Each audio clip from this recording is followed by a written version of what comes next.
കർത്താവായ യേശുക്രിസ്തുവിന്റെ അതിപരിശുദ്ധമായ നാമം വാഴ്ത്തപ്പെടുമാറാകട്ടെ. ഗുഡ് സമരിറ്റൻ മിനിസ്ട്രീസ് അവതരിപ്പിക്കുന്ന വിസ്മയ സന്ദേശത്തിന്റെ എല്ലാ മാന്യ പ്രേക്ഷകർക്കും വേഗം വരുന്നവനായ കർത്താവായ യേശുക്രിസ്തുവിന്റെ നാമത്തിലുള്ള സ്നേഹവന്ദനം. കർത്താവിൽ പ്രിയമുള്ളവരെ, ഒരു നല്ല പ്രഭാതം കർത്താവ് നമുക്ക് ദാനം തന്നിരിക്കുകയാണ്. ദൈവവചനവുമായിട്ട് നമ്മുടെ പുതിയ ദിവസം നമുക്ക് ആരംഭിക്കാം. വളരെ പ്രാർത്ഥനയോടെ നമുക്ക് ഇന്നത്തെ എപ്പിസോഡിലായിരിക്കാം. നാം ഈ ദിവസങ്ങളിൽ ചിന്തിച്ചുകൊണ്ടിരിക്കുന്ന വിഷയം എന്താണ്? ദൈവത്തിൻ്റെ വചനം എന്നുള്ളതാണ്. കഴിഞ്ഞ 7 എപ്പിസോഡുകളായി നമ്മൾ ഈ വചനം തുടർച്ചയായിട്ട് ചിന്തിക്കുകയായിരുന്നു. ഇന്നതിൻ്റെ 8ാമത്തെ എപ്പിസോഡിലേക്കാണ് വന്നിരിക്കുന്നത്. ദൈവത്തിൻ്റെ വചനം എന്നുള്ള വിഷയത്തോടനുബന്ധിച്ച് ദൈവവചനം വിശ്വാസയോഗ്യമോ, അതിൻ്റെ 1ാം ഭാഗം. ദൈവവചനം വിശ്വാസയോഗ്യമോ? ചിന്തയ്ക്ക് ആധാരമായി നമുക്കൊരു വാക്യം വായിക്കാം. വെളിപ്പാട് പ്രവചനം 22ാം അധ്യായം 6-7 വാക്യങ്ങൾ. വെളിപ്പാട് 22:6-7 വാക്യങ്ങൾ. പിന്നെ അവിടുന്ന് എന്നോട്, ഈ വചനം വിശ്വാസയോഗ്യവും സത്യവുമാകുന്നു. പ്രവാചകന്മാരുടെ ആത്മാക്കളുടെ ദൈവമായ കർത്താവ് വേഗത്തിൽ സംഭവിക്കേണ്ടത് തൻ്റെ ദാസന്മാർക്ക് കാണിച്ചു കൊടുപ്പാൻ തൻ്റെ ദൂതനെ അയച്ചു. ഇതാ ഞാൻ വേഗത്തിൽ വരുന്നു. ഈ പുസ്തകത്തിലെ പ്രവചനം പ്രമാണിക്കുന്നവൻ ഭാഗ്യവാൻ എന്ന് പറഞ്ഞു. വളരെ സുപ്രധാനമായൊരു വാക്യമാണ് നാം വായിച്ചത്. പിന്നെ അവിടുന്ന് എന്നോട്, ഈ വചനം വിശ്വാസയോഗ്യവും സത്യവുമാകുന്നു. പ്രവാചകന്മാരുടെ ആത്മാക്കളുടെ ദൈവമായ കർത്താവ് വേഗത്തിൽ സംഭവിപ്പാനുള്ളത് തൻ്റെ ദാസന്മാരെ അറിയിക്കേണ്ടതിന് തൻ്റെ ദൂതനെ അയച്ചു. ഇതാ ഞാൻ വേഗം വരുന്നു. ഈ പുസ്തകത്തിലെ പ്രവചനം പ്രമാണിക്കുന്നവൻ ഭാഗ്യവാൻ എന്ന് പറഞ്ഞു. ദൈവത്തിന് സ്തോത്രം. അപ്പൊ ദൈവത്തിന്റെ മാറ്റമില്ലാത്ത തിരുവചനത്തിലേക്ക് ഇന്ന് ഈ പ്രഭാതത്തിൽ നിങ്ങളുടെ ശ്രദ്ധയെ ഞാൻ ക്ഷണിക്കുകയാണ്. മനുഷ്യൻ വാഴ്ത്തിപ്പുകഴ്ത്തിയ പല ഗ്രന്ഥങ്ങളും അന്ധവിശ്വാസങ്ങളുടെയും അജ്ഞതയുടെയും ഒക്കെ പ്രതീകമായി ഗ്രന്ഥശാലകളുടെ പൊടിപിടിച്ച ഇരുട്ടറകളിൽ വിസ്മൃതിയിലാണ്ടുപോയപ്പോൾ ഇന്ന് ലോക ചരിത്രത്തിൽ തലയുയർത്തി നിൽക്കുന്ന പുസ്തകമാണ് ദൈവത്തിന്റെ മാറ്റമില്ലാത്ത തിരുവചനം. എന്താ ഈ പുസ്തകത്തിന്റെ പ്രത്യേകത? ഇതിലെ ചൈതന്യം തുടിക്കുന്ന വചനങ്ങളുടെ കുളിർസ്പർശമേൽക്കാതെ ഒരു പ്രഭാതവും ആരംഭിക്കുക സാധ്യമല്ല. നാം ഓരോ ദിവസവും പ്രഭാതത്തിൽ ഈ തിരുവചനം ധ്യാനിച്ചുകൊണ്ടാണ് ജീവിതം ആരംഭിക്കുന്നത്. ഓരോ സന്ധ്യയിലും നാം ഈ വചനമാകുന്ന കണ്ണാടിക്ക് മുമ്പിൽ നിൽക്കണം. എന്തിനാ? ജീവിതത്തിന്റെ പാപക്കറ കണ്ട് ദൈവത്തോട് മോചനം അപേക്ഷിക്കുവാൻ. മരണത്തിന്റെ മണിമുഴക്കം കേട്ട 10,000-ങ്ങൾക്ക്, ജനകോടികൾക്ക് ഈ പുസ്തകത്തിലെ വചനങ്ങൾ ആശ്വാസവും പ്രത്യാശയും പകർന്നു. അതുകൊണ്ടാണ് മാനവചരിത്രത്തിൽ ഏറ്റവും അധികം സ്വാധീനം ചെലുത്തിയിട്ടുള്ള പുസ്തകമാണ് വിശുദ്ധ വേദപുസ്തകമെന്ന് എൻസൈക്ലോപീഡിയ ബ്രിട്ടാനിക്കയിൽ രേഖപ്പെടുത്തിയിരിക്കുന്നത്. ചോദ്യം: ഈ തിരുവചനത്തിലെ വചനങ്ങൾ എന്തുകൊണ്ട് വിശ്വാസയോഗ്യമാണ്? അപ്പൊ എല്ലാവരും വേദപുസ്തകം എന്ന് പറയുന്നു. ഇതെന്തുകൊണ്ട് വിശ്വാസയോഗ്യമാണ്? നമ്മൾ വെളിപ്പാട് 22:6-7 വാക്കുകൾ എന്താ വായിച്ചത്? പിന്നെ അവിടുന്ന് എന്നോട്, ഈ പുസ്തകത്തിലെ വചനം വിശ്വാസയോഗ്യവും സത്യവുമാകുന്നു. പ്രവാചകന്മാരുടെ ആത്മാക്കളുടെ ദൈവമായ കർത്താവ് വേഗത്തിൽ സംഭവിപ്പാനുള്ളത് തൻ്റെ ദാസന്മാരെ അറിയിക്കേണ്ടതിന് തൻ്റെ ദൂതനെ അയച്ചു. ഇതാ ഞാൻ വേഗം വരുന്നു. ഈ പുസ്തകത്തിലെ പ്രവചനം പ്രമാണിക്കുന്നവൻ ഭാഗ്യവാനെന്ന് പറഞ്ഞു. അപ്പൊ ദൈവത്തിന്റെ മാറ്റമില്ലാത്ത തിരുവചനം വിശ്വാസയോഗ്യമായിരിക്കുന്നതിന് പല കാരണങ്ങളുണ്ട്. ഒരു കാര്യം പറയാം. വിശുദ്ധ വേദപുസ്തകം ധാരാളം പ്രവചനങ്ങളെ കൊണ്ട് നിറഞ്ഞതാണ്. നമുക്കറിയാം, ഇതുപോലെ പ്രവചനങ്ങളെ കൊണ്ട് നിറഞ്ഞ മറ്റൊരു പുസ്തകം കണ്ടെത്തുക അസാധ്യമാണ്. നമ്മൾ പല പുസ്തകത്തിലും പ്രവചനം ഉണ്ടെന്ന് പറയുന്നെങ്കിലും അവർ പറയുന്നതും അതിനകത്ത് എഴുതിയിരിക്കുന്നതുകൊണ്ട് യാതൊരു ബന്ധവുമില്ല. എന്നാൽ വളരെ വ്യക്തമായി അനേക പ്രവചനങ്ങൾ ഈ തിരുവചനത്തിൽ രേഖപ്പെടുത്തിയിട്ടുണ്ട്. ഇന്ന് ഈ പുസ്തകത്തിൽ രേഖപ്പെടുത്തിയിട്ടുള്ള പല പ്രവചനങ്ങളും ചരിത്രങ്ങളാണ്. എന്താ കാരണം? അതൊക്കെ ചരിത്രത്തിൽ നിറവേറി, പലതും നിറവേറിക്കൊണ്ടിരിക്കുന്നു. ദൈവത്തിന്റെ സ്തോത്രം. അപ്രകാരം നിറവേറിയ ചില പ്രവചനങ്ങൾ നമുക്ക് പരിശോധിക്കാം. വേദപുസ്തകം വിശ്വാസയോഗ്യമാണെന്നുള്ളതിൻ്റെ ഏറ്റവും ശക്തമായ തെളിവ് ഇതിൽ പറഞ്ഞിട്ടുള്ള പ്രവചനങ്ങൾ ധാരാളം നിറവേറിയിട്ടുണ്ട്. നമുക്ക് നോക്കാം. 1 യെശയ്യാ പ്രവചനം 7-ാം അധ്യായം 14-ാമത്തെ വാക്യത്തിൽ, യേശുക്രിസ്തുവിന്റെ ജനനത്തിനും 7 നൂറ്റാണ്ടുകൾക്ക് മുമ്പ് യെശയ്യാ പ്രവാചകൻ പ്രവചിച്ചു, കന്യകയിലൂടെ യേശു ജനിക്കും. യെശയ്യാ 7:14 എന്താ വായിക്കുന്നത്? അതുകൊണ്ട് കർത്താവ് തന്നെ നിങ്ങൾക്കൊരു അടയാളം തരും, കന്യക ഗർഭിണിയായ ഒരു മകനെ പ്രസവിക്കും, അവിടത്തേക്ക് ഇമ്മാനുവേൽ എന്ന് പേർ വിളിക്കും. നമുക്കറിയാം, ലോക ചരിത്രത്തിൽ അസംഭവ്യമായ കാര്യം, സ്ത്രീ പുരുഷ ബന്ധം കൂടാതെ ഒരു പുതിയ ജനനം അസാധ്യമാണ്. അങ്ങനെ ഇരിക്കെ വചനത്തിൽ പ്രവാചകൻ രേഖപ്പെടുത്തിയത് കന്യക ഗർഭിണിയായ ഒരു മകനെ പ്രസവിക്കുമെന്ന്. അതിന് നിവർത്തീകരണം നമ്മൾ മത്തായിയുടെ സുവിശേഷത്തിൽ കാണുന്നു. 1-ാം അധ്യായം 18 മുതൽ 23 വരെ. മത്തായിയുടെ സുവിശേഷം 1-ാം അധ്യായം 18 മുതൽ 23 വരെ. എന്നാൽ യേശുക്രിസ്തുവിന്റെ ജനനം ഇവണ്ണമായിരുന്നു. അവന്റെ അമ്മയായ മറിയ യോസഫിന് വിവാഹം നിശ്ചയിക്കപ്പെട്ട ശേഷം അവർ കൂടി വരും മുമ്പേ പരിശുദ്ധാത്മാവിനാൽ ഗർഭിണിയായി എന്ന് കണ്ടു. അവളുടെ ഭർത്താവായ യോസഫ് നീതിമാനാകൊണ്ടും അവൾക്ക് ലോകാപവാദം വരുത്തുവാൻ അവന് മനസ്സില്ലായകൊണ്ടും അവളെ ഗൂഢമായി ഉപേക്ഷിപ്പാൻ വിചാരിച്ചു. ഇങ്ങനെ വിചാരിച്ചിരിക്കുമ്പോൾ കർത്താവിന്റെ ദൂതൻ യോസഫിന് സ്വപ്നത്തിൽ പ്രത്യക്ഷനായി, ദാവീദിന്റെ മകനായ യോസഫേ, നിന്റെ ഭാര്യയായ മറിയെ ചേർത്തുകൊള്ളുവാൻ ശങ്കിക്കേണ്ട. അവളിൽ ഉൽപ്പാദിതമായിരിക്കുന്ന പരിശുദ്ധാത്മാവിനാലാകുന്നു. അവൾ ഒരു മകനെ പ്രസവിക്കും. അവിടുന്ന് നിന്റെ ജനത്തെ അവരുടെ പാപങ്ങളിൽ നിന്ന് രക്ഷിപ്പാനിരിക്കൊണ്ട് നീ അവിടുത്തേക്ക് യേശു എന്ന് പേരിടണമെന്ന് പറഞ്ഞു. ഇനി കന്യക ഗർഭിണിയായി ഒരു മകനെ പ്രസവിക്കും. അവിടത്തേക്ക് ദൈവം നമ്മോടുകൂടെ എന്ന അർത്ഥമുള്ള ഇമ്മാനുവേൽ എന്ന് പേർ വിളിക്കുമെന്ന് യെശയ്യാ പ്രവാചകൻ പ്രവചിച്ചത് നിവർത്തിയാകുവാൻ തക്കവണ്ണം ഇതൊക്കെയും സംഭവിച്ചു. അപ്പൊ നോക്കിക്കേ, യെശയ്യാ 7:14 പ്രവാചകൻ പ്രവചിച്ചു കന്യക ഗർഭിണിയായി ഒരു മകനെ പ്രസവിക്കും, യേശു കന്യകയിലൂടെ ജനിക്കുമെന്ന്. മത്തായിയുടെ സുവിശേഷം 1-ാം അധ്യായം 18 മുതൽ 23 വരെ ഭാഗങ്ങൾ പഠിക്കുമ്പോൾ അവിടെ യേശു ക്രിസ്തുവിന്റെ കന്യകയിലൂടെയുള്ള ജനനത്തെക്കുറിച്ച് രേഖപ്പെടുത്തിയിരിക്കുന്നു. ഒക്കെ ചരിത്രത്തിൽ അത് നിറവേറി. തിരുവചനം വിശ്വാസ യോഗ്യമാണ്. വീണ്ടും മറ്റൊരു പ്രവചനം, കർത്താവായ യേശു ക്രിസ്തു യഹൂദിയിലെ ബേത്ലഹേമിൽ ജനിക്കുമെന്ന് മീഖാ പ്രവചകൻ പ്രവചിച്ചു. മീഖ 5:2, നീയോ ബേത്ലഹേം എഫ്രാത്തേ, നീ യഹൂദ സഹസ്രങ്ങളിൽ ചെറുതായിരുന്നാലും ഇസ്രായേലിന് അധിപതിയായിരിക്കേണ്ടുന്നവൻ എനിക്ക് നിന്നിൽ നിന്ന് ഉത്ഭവിച്ചു വരും. അവിടുത്തെ ഉത്ഭവം പണ്ടേയുള്ളതും പുരാതനമായതും തന്നെ. അപ്പൊ മീഖ എന്താ പ്രവചിച്ചത്? യഹൂദ്യാദേശത്തിലെ ബേത്ലഹേമേ. അപ്പൊ എവിടെങ്കിലുള്ള ബേത്ലഹേമല്ല, യഹൂദ്യാദേശത്തിലെ ബേത്ലഹേമേ, നീ യഹൂദ്യ സഹസ്രങ്ങൾ ചെറുതായിരുന്നാലും എൻ്റെ ജനത്തിന് അധിപതിയായിരിക്കേണ്ടത് എനിക്ക് നിന്നിൽ നിന്ന് ഉത്ഭവിച്ചു വരും. അപ്പം ബേത്ലഹേം എഫ്രാത്തിൽ യേശു ജനിക്കുമെന്ന് മീഖാ പ്രവാചകൻ പ്രവചിച്ചു. ഇത് നിവൃത്തിയായോ? മത്തായിയുടെ സുവിശേഷം 2-ാം അധ്യായം 1 മുതൽ 6 വരെ. മത്തായി 2:1 മുതൽ 6 വരെ. ഹെരോദ രാജാവിന്റെ കാലത്ത് യേശു യഹൂദിയിലെ ബേത്ലഹേമിൽ ജനിച്ച ശേഷം കിഴക്ക് നിന്ന് വിദ്വാൻമാർ യെരൂശലേമിലെത്തി. യഹൂദന്മാരുടെ രാജാവായി പിറന്നവൻ എവിടെ? ഞങ്ങൾ അവിടുത്തെ നക്ഷത്രം കിഴക്ക് കണ്ടു, ഇവിടുത്തെ നമസ്കരിപ്പാൻ വന്നിരിക്കുന്നു എന്ന് പറഞ്ഞു. ഇത് കേട്ടിട്ട് ഹെരോദാവും യെരൂശലേമും ഒക്കെയും ഭ്രമിച്ചു. ജനത്തിന്റെ മഹാപുരോഹിതന്മാരെയും ശാസ്ത്രിമാരെയൊക്കെ ഹെരോദാവ് കൂട്ടിവരുത്തി. ക്രിസ്തു എവിടെയാകുന്നു ജനിക്കുന്നത് ചോദിച്ചു. അവർ പറഞ്ഞു, യഹൂദ്യാദേശത്തിലെ ബേത്ലഹേമിൽ തന്നെ. ദൈവത്തിന് സ്തോത്രം. എന്നിട്ട് പറയാണ്, യഹൂദ്യാദേശത്തിലെ ബേത്ലഹേമേ, നീ യഹൂദ്യ പ്രമുഖന്മാരിൽ ഒട്ടും ചെറുതല്ല. എൻ്റെ ജനമായ ഇസ്രായേലിനെ മേയ്പ്പാനുള്ള തലവൻ എനിക്ക് നിന്നിൽ നിന്ന് പുറപ്പെട്ടു വരുമെന്നിങ്ങനെ പ്രവാചകൻ മുഖാന്തരം എഴുതിയിരിക്കുന്നു എന്ന് പറഞ്ഞു. അപ്പൊ യേശു കർത്താവ് യഹൂദിയിലെ ബേത്ലഹേം എഫ്രാത്തിൽ ജനിച്ചു. അത് നൂറ്റാണ്ടുകൾക്ക് മുമ്പ് പ്രവാചകൻ പ്രവചിച്ചു. പ്രവചനം അതുപോലെ നിറവേറി. അപ്പൊ വേദപുസ്തകം എന്താണ്? വിശ്വാസയോഗ്യമാണ്. വീണ്ടും കർത്താവിന്റെ ജനനത്തിങ്കൽ ശിശുക്കൾ വധിക്കപ്പെടുമെന്ന് ഇരമ്യാ പ്രവാചകൻ പ്രവചിച്ചു. ഇരമ്യാ പ്രവചനം 3-ാം അധ്യായം 15-ാമത്തെ വാക്യം. ഇരമ്യാവ് 3:15. യഹോവ ഇപ്രകാരം അരുളി ചെയ്യുന്നു, റാമയിൽ ഒരു ശബ്ദം കേട്ടു, വിലാപവും കഠിനമായ കരച്ചിലും തന്നെ. റാഹേൽ തന്റെ മക്കളെ ചൊല്ലി കരഞ്ഞു, അവരില്ലായകയാൽ ആശ്വാസം കൈക്കൊള്ളുവാൻ അവൾക്ക് മനസ്സില്ലാതിരുന്നു. യേശുക്രിസ്തുവിന്റെ ജനനത്തിങ്കൽ ശിശുക്കൾ വധിക്കപ്പെടുമെന്നുള്ള പ്രവചനം ഇരമ്യാവ് 3:15 കിടക്കുകയാണ്. അതിന്റെ നിവർത്തീകരണം ഇവിടെ കാണുന്നു.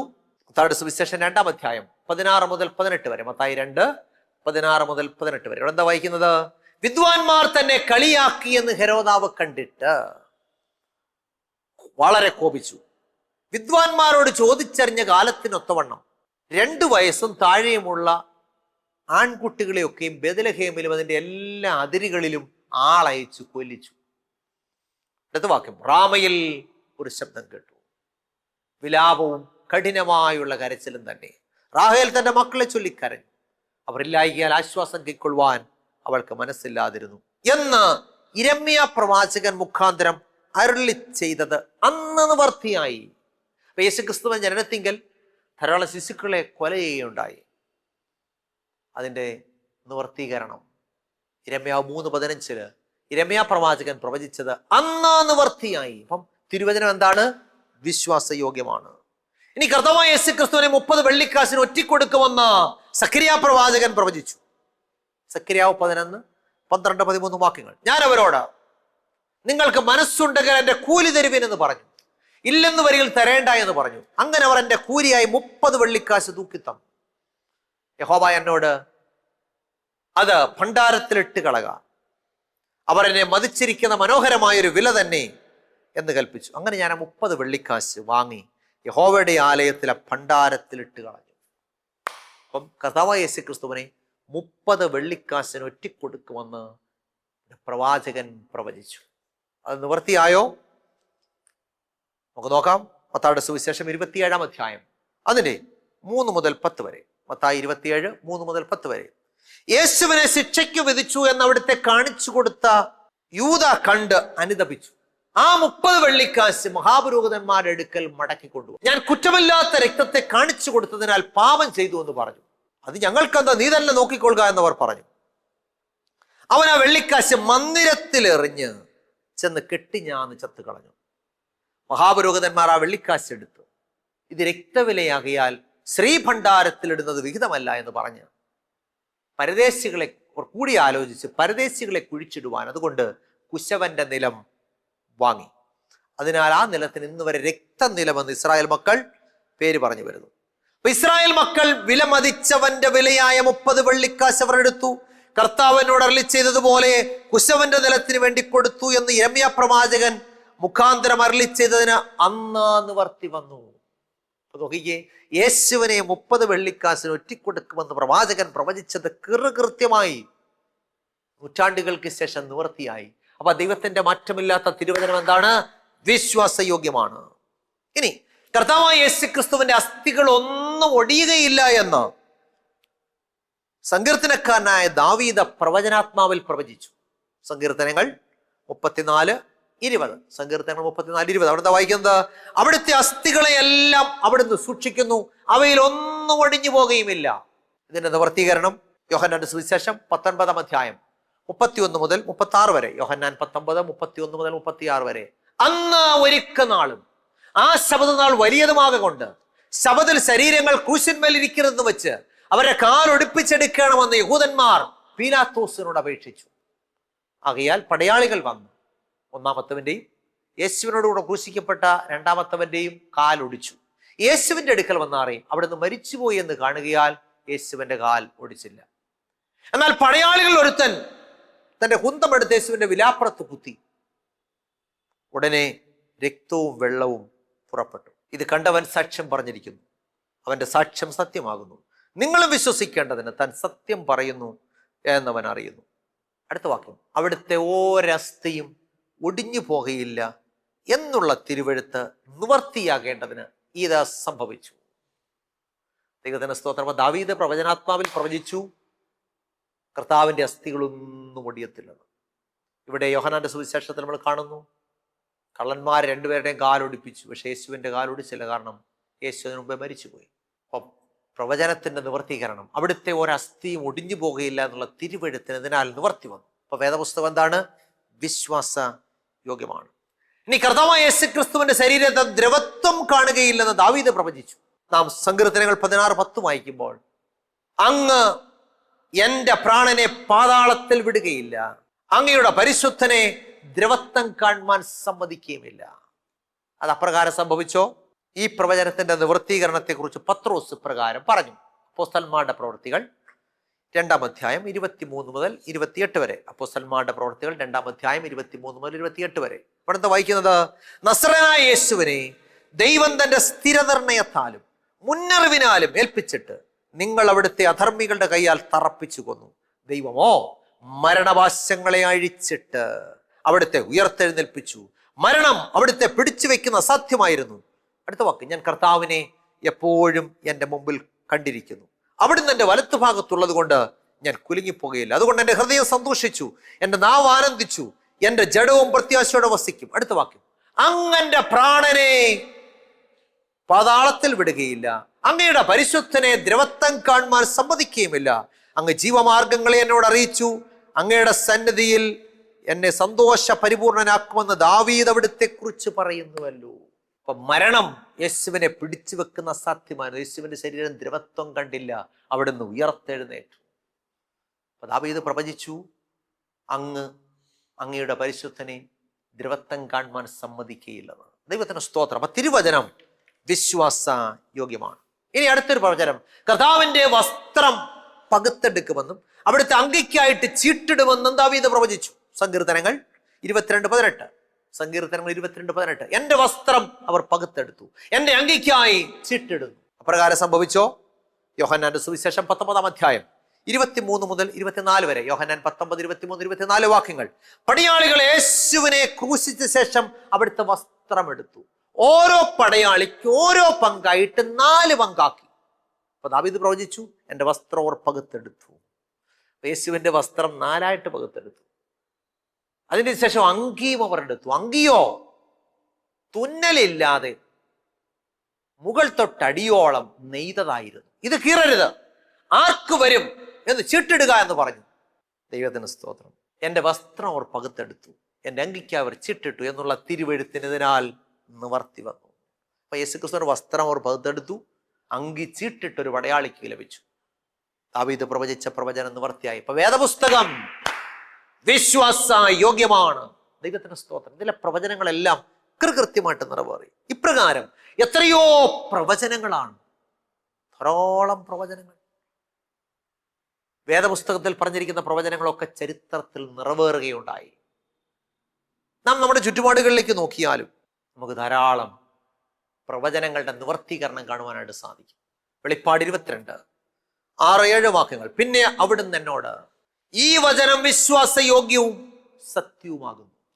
പ്രവാചകന്മാരുടെ ആത്മാക്കളുടെ ദൈവമായ കർത്താവ് വേഗത്തിൽ സംഭവിപ്പാനുള്ളത് തന്റെ ദാസന്മാരെ കാണിക്കേണ്ടതിന് തന്റെ ദൂതനെ അയച്ചു. ഇതാ ഞാൻ വേഗം വരുന്നു. ഈ പുസ്തകത്തിലെ പ്രവചനം പ്രമാണിക്കുന്നവൻ ഭാഗ്യവാനെന്നാ പറഞ്ഞു.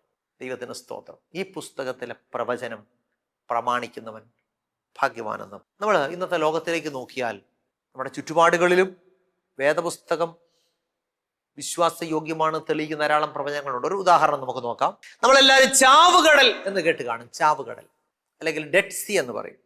വേദപുസ്തക സ്ഥലങ്ങളൊക്കെ സന്ദർശിക്കാൻ പോകുന്ന ആളുകൾ ചാവുകടലിൽ പോയി കടലിലൊക്കെ ഇറങ്ങാറുണ്ട്. ഓക്കെ. സമുദ്രനിരപ്പിൽ നിന്നും 1300 അടി താഴ്ചയിൽ സ്ഥിതി ചെയ്യുന്ന കടലാണ് ചാവുകടൽ. ഇസ്രായേലിനും യോർദാനും ഇടയിലാണ് ഇത് സ്ഥിതി ചെയ്യുന്നത്. അപ്പൊ ലോകത്തിലെ ഏറ്റവും താഴ്ന്ന ജലാശയങ്ങളിൽ ഒന്നാണിത്. ഇതിന് പല പേരുകളുണ്ട്. ഉപ്പുകടൽ, അരാബാക്കടൽ, കിഴക്കേക്കടൽ, ചാവുകടൽ എന്നല്ല ഇതിനെ പേര് വിളിക്കുന്നുണ്ട്. ഓക്കെ. അറബിക്കാർ 11-ാം നൂറ്റാണ്ട് മുതൽ ഇതിനെ ബാഹർ ലൂത്ത് അഥവാ ലോത്തിന്റെ കടൽ എന്നാണ് വിളിക്കുന്നത്. ബാഹർ ലൂത്ത്, ലോത്തിന്റെ കടൽ. അതായത് 47 മൈൽ നീളവും 6 മുതൽ 10 മൈൽ വരെ ഉപരിതല വിസ്തീർണമുള്ള ഈ കടലിന്റെ 28% ഉപ്പാണ്. അതുകൊണ്ട് ജീവജാലങ്ങൾക്കൊന്നും ഇതിൽ വസിപ്പാൻ പറ്റത്തില്ല. നമുക്കറിയാം, അബ്രഹാമിന്റെ സഹോദരപുത്രനായ ലോത്ത് പാർത്ത പട്ടണങ്ങളായ സോദോം ഗോമോറ പട്ടണങ്ങളെ ദൈവം തീയും ഗന്ധവും ഇറക്കി നശിപ്പിച്ചു. ആ പട്ടണങ്ങൾ നിന്നിരുന്ന സ്ഥലമാണ് പിന്നീട് ചാവുകടലായിട്ട് മാറിയത്. ഇന്ന് കാണുന്ന ചാവുകടൽ സോദോം ഗോമോറ പട്ടണങ്ങൾ നിന്ന സ്ഥലമാണ്. തിരുവചനത്തിൽ എന്താ രേഖപ്പെടുത്തിയിരിക്കുന്നത്? പത്രോസിന്റെ 2-ാം ലേഖനം 2-ാം അധ്യായം 5 മുതൽ 8 വരെ. പത്രോസിന്റെ 2-ാം ലേഖനം 2-ാം അധ്യായം 5 മുതൽ 8 വരെ. പുരാതന ലോകത്തെ ആദരിക്കാതെ ഭക്തികെട്ടവരുടെ ഇടയിൽ ജലപ്രളയം വരുത്തിയപ്പോൾ നീതിപ്രസംഗിയായ നോഹയെ 7 പേരോടുകൂടെ പാലിക്കുകയും സോദോം ഗോമോറ എന്ന പട്ടണങ്ങളെ ഭസ്മീകരിച്ച് ഉന്മൂലനാശത്താൽ ന്യായം വിധിച്ച് മേലാൽ ഭക്തികെട്ട് നടക്കുന്നവർക്ക് ദൃഷ്ടാന്തമാക്കി വയ്ക്കുകയും അധർമ്മികളുടെ ഇടയിൽ വസിച്ചിരിക്കുമ്പോൾ നാൾതോറും അധർമ്മപ്രവൃത്തി കണ്ടും കേട്ടും തന്റെ നീതിയുള്ള മനസ്സിൽ നൊന്ത് അവരുടെ ദുഷ്കാമപ്രവൃത്തികളാൽ വലഞ്ഞു പോയ നീതിമാനായ ലോത്തിനെ വിടുവിക്കുകയും ചെയ്തു. അപ്പൊ ഇവിടെ പത്രോസിന്റെ 2-ാം ലേഖനത്തിൽ വായിക്കുകയാണ്, എന്താണ്? സോദോം ഗോമോറ എന്ന പട്ടണങ്ങളെ ഭസ്മീകരിച്ച് ഉന്മൂലനാശത്താൽ ന്യായം വിധിച്ച് മേലാൽ ഭക്തി കെട്ട് നടക്കുന്നവർക്ക് ദൃഷ്ടാന്തമാക്കി വച്ചിരിക്കുന്നു. ഇന്ന് ചാവുകടൽ കാണുന്ന ഒരാൾക്ക് മനസ്സിലാകും, ലോത്ത് പാർത്ത പട്ടണങ്ങളായ സോദോം ഗോമോറ പട്ടണങ്ങളെ ദൈവം ആകാശത്തു നിന്ന് തീയും ഗന്ധവും ഇറക്കി നശിപ്പിച്ചു. അങ്ങനെ രൂപപ്പെട്ട കടലാണ് ഇത് ചാവുകടൽ, അരാബാക്കടൽ.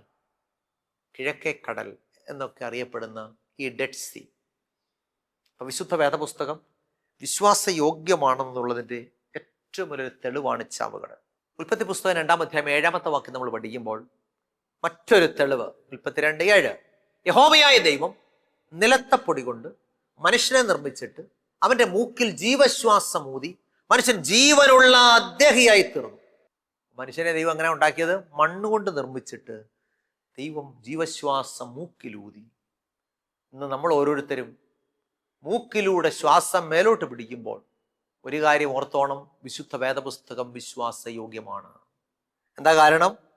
നാം മൂക്കിലൂടെ എടുക്കുന്ന ഓരോ ശ്വാസവും ദൈവവചനം വിശ്വാസയോഗ്യമാണെന്ന് തെളിയിക്കുന്നു. പ്രിയമുള്ളവരെ, വെളിപ്പാട് 22:6-7 ഇങ്ങനെ പറയുന്നു. വെളിപ്പാട് 22:6-7. പിന്നെ അവിടുന്ന് എന്നോട്, ഈ വചനം വിശ്വാസയോഗ്യവും സത്യവുമാകും. പ്രവാചകന്മാരുടെ ആത്മാക്കളുടെ ദൈവമായ കർത്താവ് മേലാൽ സംഭവിപ്പാനുള്ളത് തൻ്റെ ദാസന്മാരെ കാണിച്ചു കൊടുപ്പാൻ തൻ്റെ ദൂതനെ അയച്ചു. ഇതാ ഞാൻ വേഗം വരുന്നു. ഈ പുസ്തകത്തിലെ പ്രവചനം പ്രമാണിക്കുന്നവൻ ഭാഗ്യവാൻ എന്ന് പറഞ്ഞു. ദൈവത്തിന് സ്തോത്രം. അപ്പൊ വിശുദ്ധ വേദപുസ്തകം വിശ്വാസ യോഗ്യമാണ്. ലോകത്തിൽ ഒരു പുസ്തകങ്ങൾക്കും അവകാശപ്പെടാനില്ലാത്ത മേന്മ ഇത് വിശ്വാസയോഗ്യമാണെന്നുള്ളതാണ്. ഇതിലെ പ്രവചനങ്ങൾ കൃത്യമായി ചരിത്രത്തിന്റെ താളുകൾ നിറവേറിക്കൊണ്ടിരിക്കുന്നു. ചുറ്റുപാടുകളിലേക്ക് നോക്കിയാലും ഇതിൻ്റെ തെളിവുകൾ നമുക്ക് കാണുവാനായിട്ട് സാധിക്കും. അതുകൊണ്ട് പ്രിയമുള്ളവരെ, ദൈവത്തിൻ്റെ മാറ്റമില്ലാത്ത തിരുവചനം വിശ്വാസയോഗ്യമാണ്. ഈ വചനത്തിനനുസരിച്ച് നമ്മുടെ വിശ്വാസ ജീവിതത്തെ മുന്നോട്ട് നയിപ്പാൻ കർത്താവ് സഹായിക്കട്ടെ. നാം കർത്താവായ യേശുക്രിസ്തുവിനെ രക്ഷിതാവായി സ്വീകരിച്ച് മാനസാന്തരപ്പെട്ട് വെള്ളത്താലും ആത്മാവിനാലും ജനിച്ചെന്ന് പറഞ്ഞാൽ വെള്ളത്തിൽ മുങ്ങി സ്നാനപ്പെട്ട് ദൈവത്തിൻ്റെ 10 കൽപ്പനകളും അനുസരിച്ച് ദൈവവചനപ്രകാരം വിശുദ്ധിയും വേർപാടുമുള്ള ജീവിതം നയിച്ചാൽ ഈ വിശ്വാസയോഗ്യമായ വചനത്തിലൂടെ നമുക്ക് സ്വർഗരാജ്യത്തിന് അവകാശികളായി തീരുവാനായിട്ട് സാധിക്കും. അതിന് ദൈവമായ കർത്താവ് നമ്മെ സഹായിക്കട്ടെ എന്ന് ആത്മാർത്ഥമായിട്ട് പ്രാർത്ഥിക്കുന്നു. ഞാൻ പ്രാർത്ഥിക്കാനായിട്ട് പോവുകയാണ്. വിശുദ്ധ വേദപുസ്തകം വിശ്വാസയോഗ്യമാണ് തിരിച്ചറിഞ്ഞ് ഇന്നു മുതൽ ഈ വചനത്തിനനുസരിച്ച് ഒരു വിശുദ്ധ ജീവിതം നയിപ്പാൻ നമ്മെ തന്നെ സമർപ്പിക്കാം. കണ്ണുകളടയ്ക്കാം, പ്രാർത്ഥിക്കാം. അടിയങ്ങളെ ആഴമായി സ്നേഹിക്കുന്ന ഞങ്ങളുടെ നല്ല ദൈവമേ, സ്വർഗ്ഗസ്ഥ പിതാവേ, നടികളെ കേൾപ്പിച്ച മാറ്റമില്ലാത്ത തിരുവചനത്തിനായിട്ട് സ്തോത്രം. അവിടുത്തെ വചനം വിശ്വാസയോഗ്യമാണ്, സത്യമാണെന്ന് നടികളെ മനസ്സിലാക്കിച്ചല്ലോ. വചനം കേട്ട എല്ലാ പ്രിയപ്പെട്ടവരെയും കർത്താവ് അനുഗ്രഹിക്കണമേ. കർത്താവേ, ഈ വിശുദ്ധ തിരുവെഴുത്തിന് അനുസൃതമായ ഒരു വിശുദ്ധ ജീവിതം നയിപ്പാൻ അടിയങ്ങളെല്ലാവരെയും കർത്താവ് സഹായിക്കണമേ. രോഗങ്ങൾ, ഭാരങ്ങൾ, കടബാധ്യതകൾ, സാമ്പത്തിക ബുദ്ധിമുട്ടുകൾ, ജീവിതത്തിൻ്റെ നീറുന്ന പ്രശ്നങ്ങളിലൂടെ കടന്നു പോകുന്ന എല്ലാ പ്രിയപ്പെട്ടവരെയും സമർപ്പിച്ച് പ്രാർത്ഥിക്കുന്നു. എല്ലാ പ്രശ്നങ്ങൾക്കും പരിഹാരകൻ അവിടുന്നാണ്. കർത്താവേ, അവിടുത്തെ കരം പ്രിയമക്കൾക്ക് വേണ്ടി പ്രവർത്തിക്കണമേ. പ്രിയമക്കളുടെയൊക്കെ ജീവിതത്തിൽ നല്ല മാനസാന്തരവും സമർപ്പണവും ഉണ്ടാകുവാൻ കർത്താവ് സഹായിക്കും. അവിടുന്ന് നിങ്ങളുടെ പ്രാർത്ഥന കേട്ട കൃപയ്ക്കായിട്ട് സ്തോത്രം, മാനവും മഹത്വം കർത്താവ് എടുക്കണമേ. യേശു ക്രിസ്തുവിൻ്റെ ധന്യമുള്ള നാമത്തിൽ തന്നെ, ആമേൻ. പ്രിയമുള്ളവരെ, ദൈവമായ കർത്താവ് നമ്മെ സഹായിക്കട്ടെ. എല്ലാ ഞായറാഴ്ചയും രാവിലെ 6:30 ജയ്ഹിന്ദ് ചാനലിലുള്ള ഈ സംപ്രേഷണം കാണുക, കേൾക്കുക, മറ്റുള്ളവരോട് പറയുക. യൂട്യൂബിലും കാണാൻ ജോയ്മോൻ മത്തായി എന്ന് ടൈപ്പ് ചെയ്താൽ ദൈവവചനത്തിൽ വളരുവാൻ, ദൈവവചനത്തിൽ ഉറപ്പുള്ളവരായി തീരുവാൻ, സ്വർഗരാജ്യത്തിന് അവകാശികളായി തീരുവാൻ ദൈവമായ കർത്താവ് നമ്മെ സഹായിക്കട്ടെ. എല്ലാവർക്കും നല്ലൊരു ദിവസം ആശംസിക്കുന്നു. ദൈവമായ കർത്താവ് നമ്മെ സഹായിക്കുമാറാകട്ടെ. ആമേൻ.